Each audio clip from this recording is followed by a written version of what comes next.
Have you ever wondered what makes bread so fluffy and light, why wine tastes different from grape juice, and how milk turns into cheese? These are all possible with the help of yeast, bacteria, and sometimes mold. Let's start with yeast.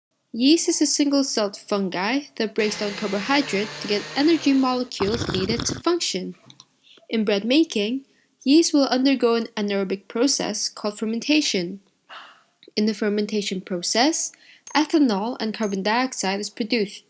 The gluten in the dough will trap the carbon dioxide, which will create a sponge-like texture.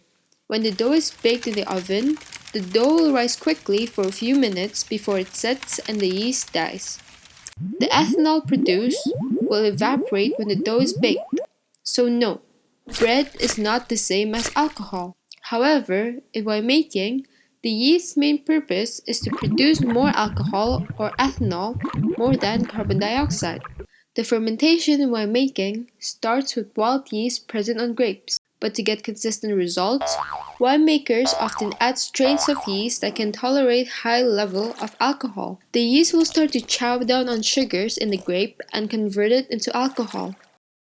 Sometimes, another type of microorganism called bacteria is added, and these bacteria will turn the tart compounds in grape juice into softer tasting ones, which is the cause of the flavors in red wines and chardonnays. Bacteria is also used to make cheese. After the milk is pasteurized and homogenized, bacteria will be added.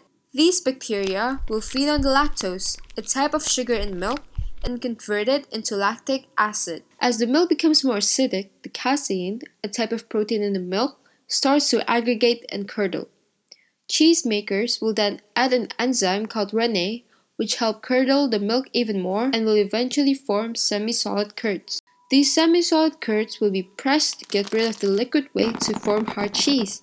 Often mold, another type of microorganism, is used in cheese making to give cheese a more interesting taste. For example, the veins in blue cheese are actually a type of mold called Penicillin roquefort. So not only wine, cheese, and bread, these microorganisms are also responsible for the existence of delicious foods such as butter, dill pickle, soy sauce, olives, salami, coffee, and yogurt.